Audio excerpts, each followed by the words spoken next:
Good morning. Welcome back to the painting studio. We're going to shift gears and focus on watercolor today. Now this is just going to be watered down acrylics because that's what I prefer to do most of the time. I feel like acrylics are so versatile in that regard. You can use watercolor kits, and there are good quality watercolor kits out there, but just for the sake of the exercise, which is what this is, it's not a concrete painting. Watered down acrylics will work. And I'm just going to show you how to paint a simple mountainscape, and this is more about layering and it's more about value, understanding those two. And when you're with me, you'll have an instruction sheet that looks like this. It's front and back, and it includes a list of the supplies you need as well as pictures on the back that show each step that you'll follow. And I've also included a value scale, which is it shows variations of one particular color. Now, another term for this is monochromatic when it comes to more concrete paintings. When you're creating a more detailed picture, using variations of the same color is essentially a monochromatic, and this is a good practice or exercise for that. So I'm just going to be using the color blue in this case, and as you can see, that's a 5-step scale. You can, create the scale as long or short as you would like, but just for the sake of simplicity, if you're new to this, I'm just going to do probably just the 5 layers. And I'm just making this up as I go, but I'm not going to put very many layers on there. I'm just going to show you, just to give you an idea of how to layer those, layer each scale of those mountains. So the whole key to watercolor is mainly just using water. You don't add much paint at all, especially with the first layer. All I'm going to do is add just a touch of blue, and that's going to make it look very hazy, okay?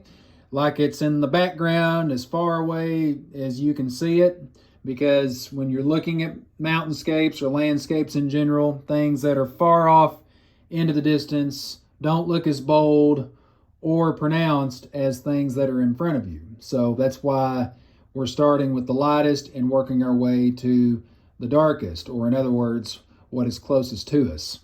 Now, that applies to any landscape that you paint. And with that said, you always start from your background and work your way to the foreground. So I have a palette.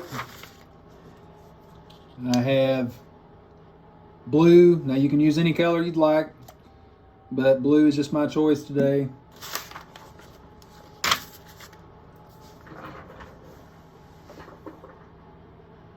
And I hope that my camera's in view so that you can see it. You want to use preferably an angled brush. Dip it in water first and add just a little bit of blue to it, not much at all.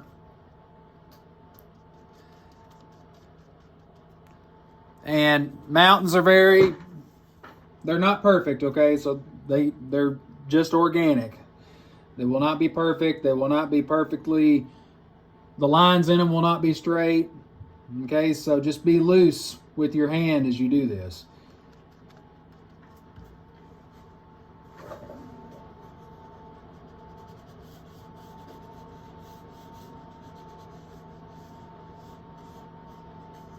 I'm just making this up as I go. I'm not planning this out. So this is going to be the first layer. And as you can see,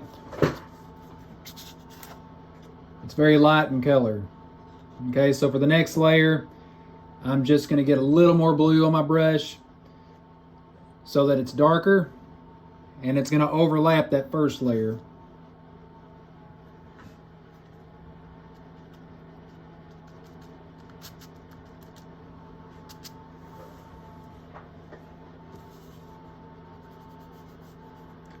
If you need to add more paint,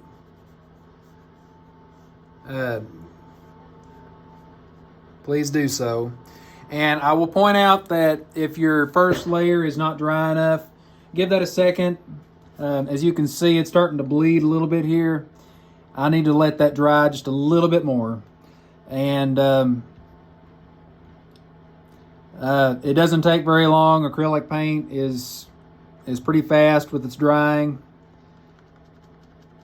Although with water, with extra water, it does take a little bit longer than it does when you're just adding the straight paint. But in general, it won't take very long to dry. But do whatever it is necessary to help with that. Fan it. If you have a blow dryer, that also helps.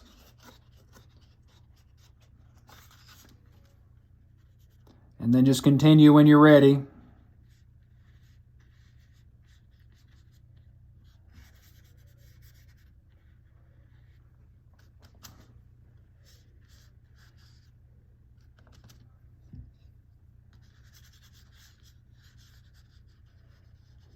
Now, if you get too much paint on it, just take some more water and just keep moving your brush until it lightens up. Now, you can only do that when the paint is wet. Once it dries, it's there for good.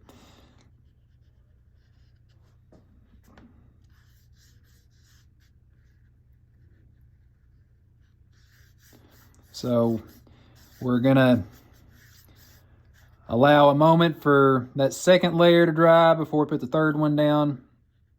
And while that's drying, I'll just review that it's the same color, okay, with each step. I'm just adding more blue as I go. And when I finish, I will add just a little bit of black, and not much at all, because black does go a long way, but that will be in the last layer.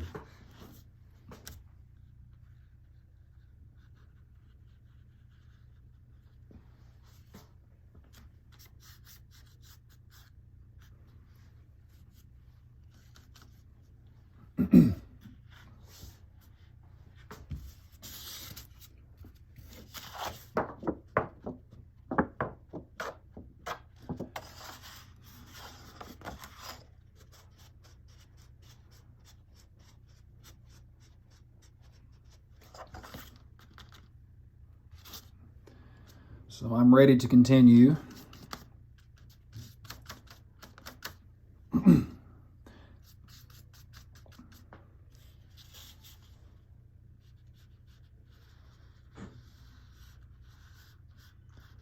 As they get closer to you, they're going to look more bold. And try to make each layer a little bit different than the one before.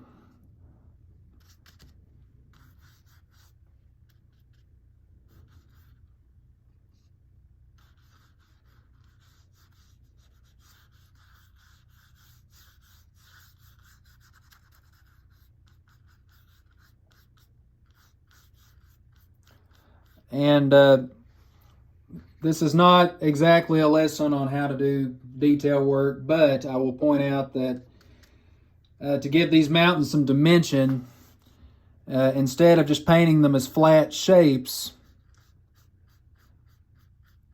you can brush down in angles like that, and that creates the illusion that they're in the round, okay? They're three-dimensional.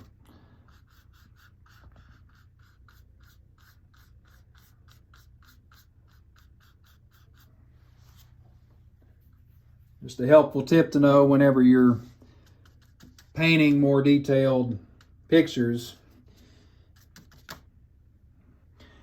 That includes mountains, okay?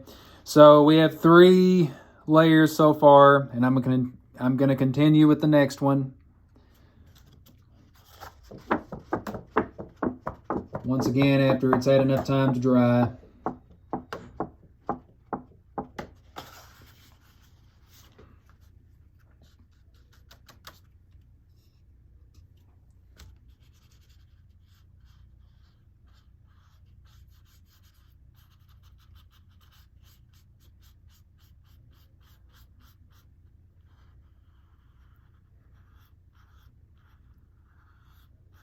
Make that outline crisp. so that it stands out and doesn't blend with the background, because as it gets closer to you, like I said, it's going to look more bold, and you want those lines to be nice and sharp.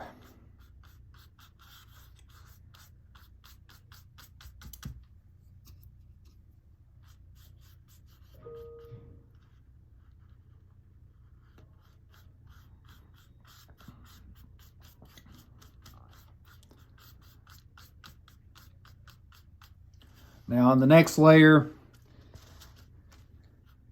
it's going to look more blue. And I'm going to use less water.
And we're just about finished. I'm going to add one more layer once that dries.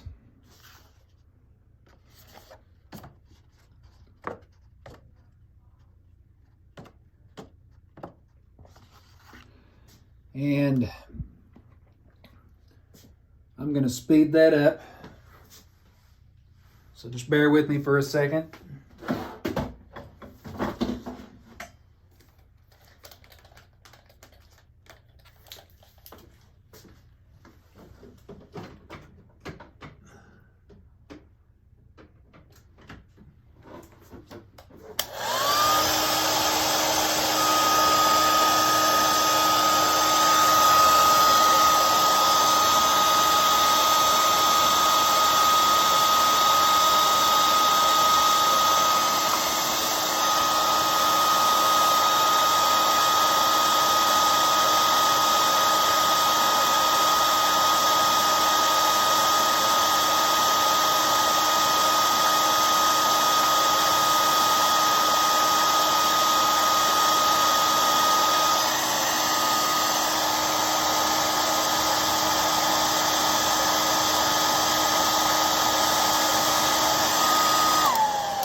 Now it's time to add black, but again, you're not going to put very much on there.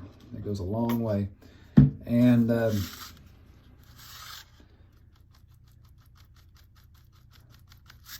going to get more blue, use less water.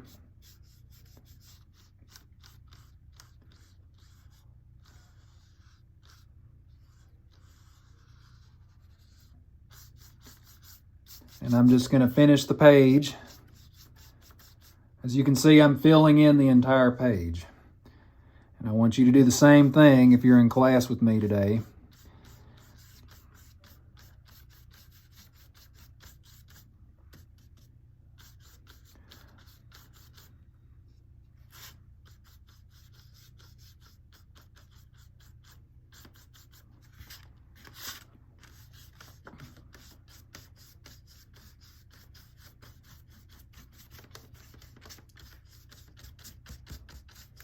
And while the paint is wet, I can wet blend some of that black in.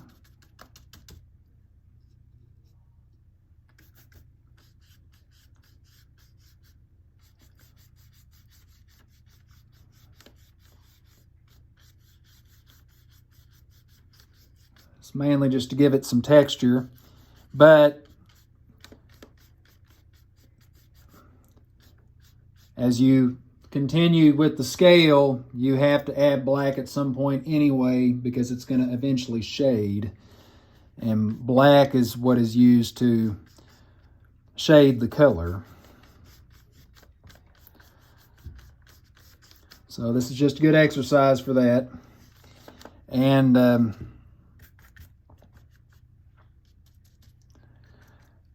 just remember though that the black is powerful, so try not to use too much.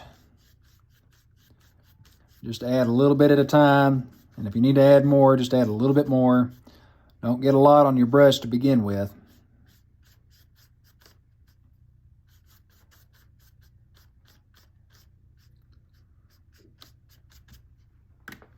And I'm going to do one more thing before I conclude the video, but I'm going to dry it off first.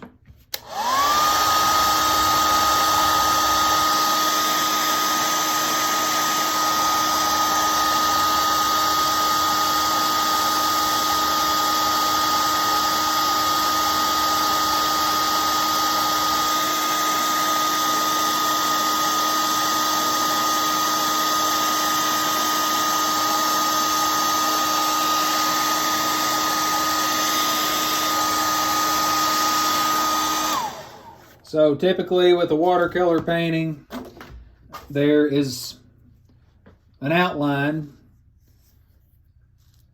in pen and ink. And a good one to use for that is one of these. It's in the Pilot brand. It's also called Precise, as you can see. And I'm only going to use it in subtle ways, just to lightly outline some of that. And it's not even a full outline, it's just staggered a little bit, just to add some depth to the painting. You can do that on the next one, just here and there, just make them less noticeable as you work your way back.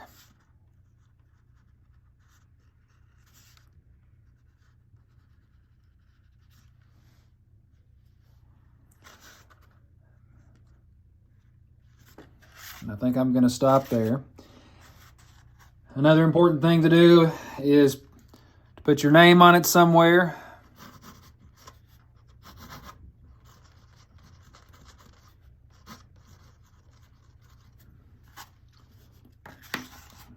Typically in a place that's inconspicuous.